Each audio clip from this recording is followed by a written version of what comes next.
পরিবর্তনের জন্য exclusive leadership দরকার। এই সকল পাচাটার ফতুয়া আমারতে নিয়েন না, যার ইমান আছে না নাই, ইমানই বোঝে না, ইমান বুঝতে কথাই বলতো না। নম্বর বলতে চাই, আপনি একটু বোধ বুদ্ধি খাটালেন না, আপনারা যা বললো তাই করলেন। ছোটবেলায় গল্প শুনছি, আপনারা শুনছেন কিনা, এক ছেলে নাকি পিচ্চি পোলাপান থানায় ফোন করছে, দুষ্ট ছেলে ফোন করার পরে বলছে আমার নাম অমুক, বাবা তোমার বয়স কত, ছোট মানুষ আমি। আপনি কি ওসি? বলছে হ্যাঁ আমি ওসি। বলছে আপনার হাতে কি লাঠি আছে? বলছে আছে। বলছে তাহলে আপনার লাঠিটা আপনি আপনার পশ্চাৎ দেশে ঢুকায় ফেলেন। চিন্তা করছে কত বড় বেয়াদব। এই কথা বলে মোবাইল ফোন রেখে দিছে, টেলিফোন। খানিকক্ষণ পরে আবার ওই লোক ফোন দিছে, ওই লোকের কাছে ওই পিচ্চি দিয়েই তো বুঝছে এই পিচ্চি। বলছে আপনি কে? বলছে আমি ওসি। বলতেছে আপনার হাতে কি লাঠি আছে? চিন্তা করছে আগের বার লাঠি আছে বলছি, এই জন্য ব্যাক করলে এত বড় বেয়াদবি করছে। এবার বলছে না বাবা আমার হাতে লাঠি নাই। বলছে তাহলে আপনি লাঠি ঢুকায় ফেলছেন বলে ফোন রেখে দিছে। ফোন রেখে দেওয়ার পরে খানিকক্ষণ পরে ওর মা ওই নাম্বার ট্র্যাক করে ওই লোক ফোন দিছে। ফোন দিয়ে বলল যে হ্যাঁ আপনার বাড়ির থেকে এইরকম একটা ছেলে দুষ্টামি করে আমাকে বলছে যে লাঠি ভিতরে ঢুকায় নেন। ঢুকায় দেওয়ার পর 10 মিনিট পরে আবার ফোন দিছে আমার কাছে, বের করেন আপনি। তো এইগুলো কথা বলা, এগুলো কি ঠিক? তো ওর মা বলতেছে যে দেখেন আপনি একটা ছোট মানুষের কথায় লাঠি ঢুকাতে গেলেন কেন? যদিও এটা জোকস, কিন্তু আমাদের পুলিশের আবাল এবং তাদের ব্যর্থতা দেখে মনে হচ্ছে যে উনাদেরকে বলে দিল আর ওনারা শিশু। বাংলাদেশে যেই সকল মানুষের নামে এটা বলা হয়েছে, বাংলাদেশের প্রত্যেকটা মানুষ তাদেরকে চিনে, যুবকরা তাদেরকে পছন্দ করে।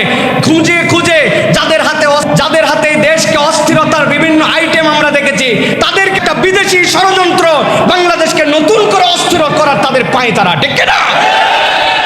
আমরা দ্ব্যর্থহীন কণ্ঠে বলে দিতে চাই এই পায়তারার দিন শেষ। নতুন করে পায়তারা করবেন আপনারা, কিন্তু এর হারে হারে এর প্রত্যেকটা অপকর্মের রিয়াকশন কিন্তু পাবলিক থেকে পাবেন। কেন?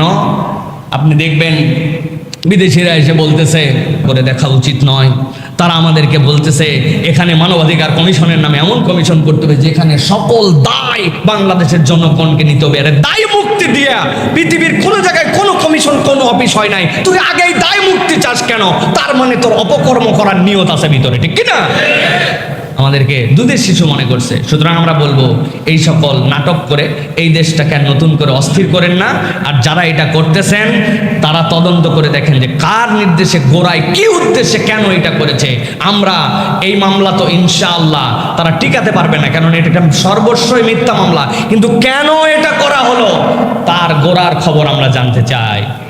অনেক ক্ষেত্রে এরকমও হতে পারে ইচ্ছা করে কতকগুলো মানুষের নাম ঢুকায়া অরিজিনাল যারা এই টাইপের মেন্টালিটি রাখে তাদেরকে আড়াল করে ভিন্ন কোনো গেম খেলারও তাদের পায়তারা থাকতে পারে, নানান অ্যাঙ্গেল থাকতে পারে। আপনারা এইটার কার্যকারণ তদন্ত করে জাতির সামনে এটা প্রকাশ করবেন, এটা আমাদের দাবি।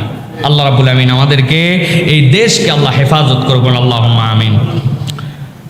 বর্তমানে একদল রাজনীতির কারণে আলেম ওলামাদেরকে গালাগালি করে, এ বিষয়ে আপনি কি বলেন? প্রিয় ভাইরা, প্রথম কথা হচ্ছে মান সাব্বা ফালাইসা মিন্না। নবীজি সাল্লাল্লাহু আলাইহি ওয়াসাল্লাম বলছেন সিবাবুল মুসলিমি ফুসুক ওয়া কিতালুহু কুফর। একজন মুসলমান আরেকজন মুসলমানকে গালি দিয়ে কথা বলতে পারে না। সুতরাং প্রথমে বলতে হবে রাজনীতিকদের একটা চরিত্রের বাহিরে আসতে হবে। ভাই, আপনার দল করে না, আপনার পছন্দ হয় না, আপনার বিরোধী মত, আপনি যেই সমর্থন করেছেন সেই সমর্থনের সাথে সমর্থন নাই, মানে এই লোককে সাথে সাথে গালি দিতে হবে। এটা আগে হুজুর যারা, আলেম ওলামা যারা, ইসলামী রাজনীতি করে যারা, তাদেরকে আগে এখান থেকে পরহেজ করতে হবে।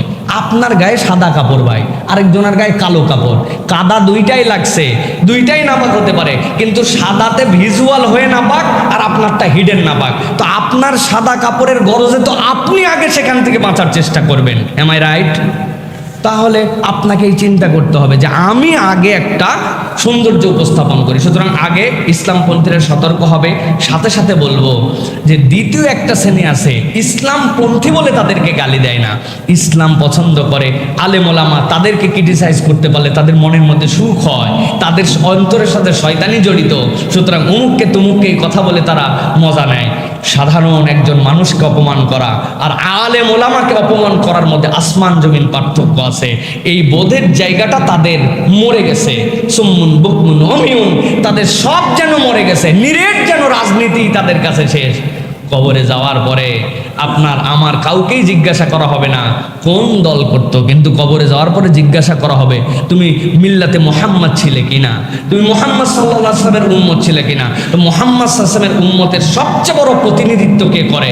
যে হক্কানি উলামায়ে কেরাম। সুতরাং তাদেরকে গালি দেওয়া এটা একটা খুব বাজে দৃষ্টান্ত। আল্লাহ আমাদেরকে এখান থেকে সকলকে বেঁচে থাকার এবং বুঝ দান করেন এই বেঁচে থাকার মতো। আল্লাহুম্মা আমিন।